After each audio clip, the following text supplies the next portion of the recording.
Good morning, students. Welcome to the next session of social science, and today we will start our civics chapter number 11, and the name of the chapter is equality in democracy.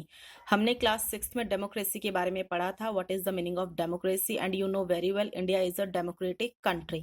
तो इस chapter में हम equality के बारे में पढ़ेंगे. Chapter start करने से पहले मैं एक बार आपको ये स्टोरी एक्सप्लेन कर देना चाहती हूँ. इनमें जो 4 फ्रेंड्स होते हैं, 4 एलियंस होते हैं, वो आपस में कन्वर्सेशन कर रहे हैं, बातें कर रहे हैं.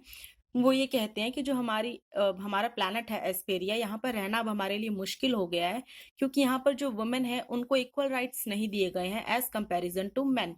जैसे आदमियों को यहाँ पर इक्वल राइट्स मिले हुए हैं, वैसे वुमेन को भी आदमियों के समान, जो औरतें हैं इनको आदमियों की तरह अधिकार क्यों नहीं मिले हुए.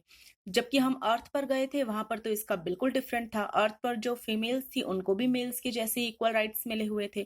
तो उनमें से एक कहता है कि क्यों ना हम एक बार फिर से अर्थ पर जाकर देखें और देखें कि वहां पर अब कैसा चल रहा है और वहां पर वो लोग किस तरह से इक्वल राइट्स देते हैं.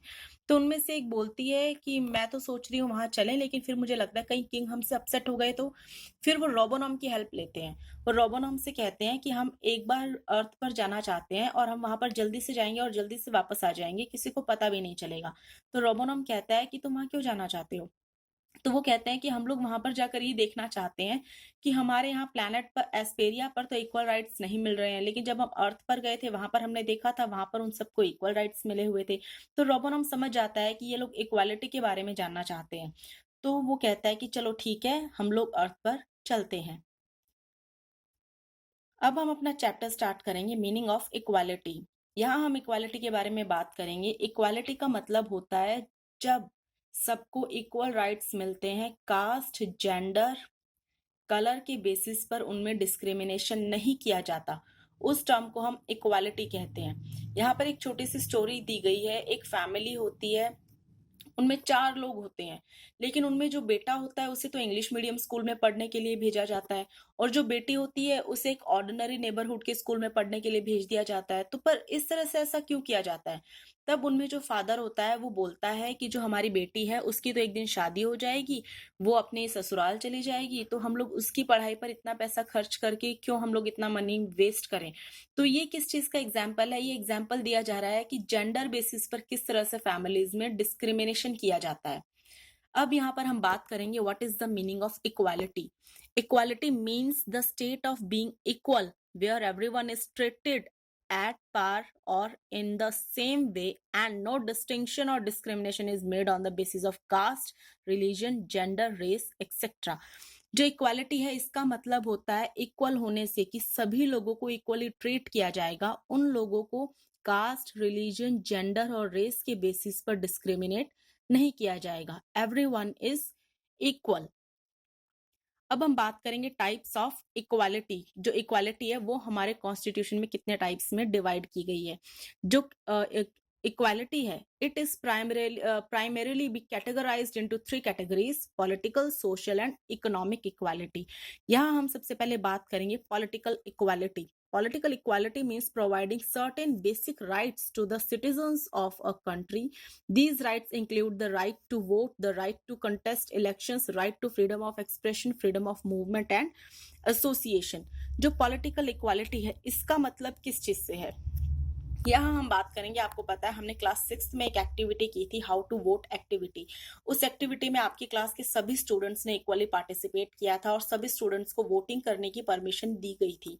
उसमें किसी भी स्टूडेंट को हमने लेफ्ट ओवर नहीं किया था, सभी स्टूडेंट्स ने उसमें पार्टिसिपेट किया था. वो क्या शो करता है, हमारी पॉलिटिकल इक्वालिटी.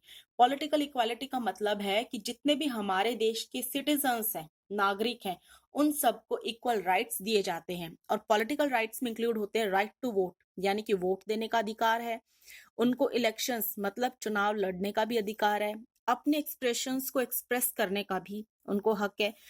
यहाँ तक कि उन्हें अपनी जितने भी उन लोगों की प्रॉब्लम्स हैं, जितने भी वो अपने प्रॉब्लम्स को दूसरों के साथ शेयर करना चाहते हैं, तो उन्हें फ्रीडम ऑफ एक्सप्रेशन का राइट भी गिवन है. और आपको पता है जो हमारे इंडिया है इसमें जो सिटीजन्स 18 प्लस होते हैं उन्हें वोट करने का राइट होता है. They have come to cast their vote, as all citizens above the age of 18 years have to right to vote in India. The right to vote and elect a government is an important feature of democracy. A democratically elected government guarantees and protects the fundamental rights of citizens, thus ensuring freedom, equality and justice for all. जब हमारे elections होते हैं यहाँ पर, आपको पता है elections में सिर्फ उन्हीं लोगों को वोट देने का अधिकार होता है जो 18 ईयर्स की या फिर 18 ईयर्स से बड़ी एज के होते हैं, 18 प्लस ईयर्स के होते हैं, उन्हें वोट करने का अधिकार होता है। जब हम वोट करते हैं, वोटिंग करने के बाद हम अपनी गवर्नमेंट को चूज करते हैं। वोट करने का अधिकार सिर्फ उन्हीं कंट्रीज में होता है जो डेमोक्रेटिक कंट्रीज हैं। इस देश में, हमारी जो दुनिया है अर्थ पर, कोई ऐसी कंट्री नहीं है जिस कंट्री में उनके सिटीजन्स को वोट करने का हक नहीं मिला हुआ। इंडिया में जो 18 साल या इससे ज्यादा उम्र के लोग होते हैं, इन्हें वोटिंग का हक है। तो इसी तरह से जो राइट टू वोट है वो हमारे डेमोक्रेसी का एक इम्पॉर्टेंट फीचर है। और जो डेमोक्रेटिकली कंट्रीज होती हैं, हमारी जो डेमोक्रेटिक कंट्री होती हैं, इनमें सभी सिटीजन्स को फंडामेंटल राइट्स गिवन है। और वो फंडामेंटल राइट्स इस चीज को इंश्योर करते हैं कि सभी को फ्रीडम, इक्वालिटी और जस्टिस एक समान मिल सके। इसमें उन लोगों को किसी तरह का कोई डिस्क्रिमिनेशन ना किया जाए। यहाँ हम एक इम्पॉर्टेंट टर्म की बात करेंगे, universal adult franchise. Universal adult franchise is based on the principle of one person one vote. It is considered as one of the most important feature of the Indian Constitution. A person who is 18 years of age or above is entitled to cast her or his vote in the elections, irrespective of race, caste, gender, religion, language, education, place of birth and social status. Universal adult franchise एक term है जो इस बात को ensure करती है कि एक इंसान को एक ही वोट करने का अधिकार है। कई बार हम लोग सुनते हैं ना कि एक ही इंसान है, वो 2-3 बार वोट करने जाते हैं, बट ऐसा कभी हो नहीं सकता।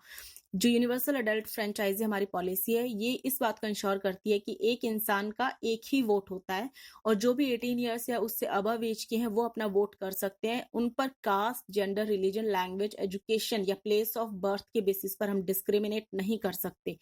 आप देख सकते हैं यहाँ पर कि जब हम वोटिंग के लिए जाते हैं तो वोट करने के बाद हमारे फिंगर पर मार्क लगा दिया जाता है ताकि इस बात का इंश्योर किया जा सके कि एक इंसान ने एक ही बार वोट किया है।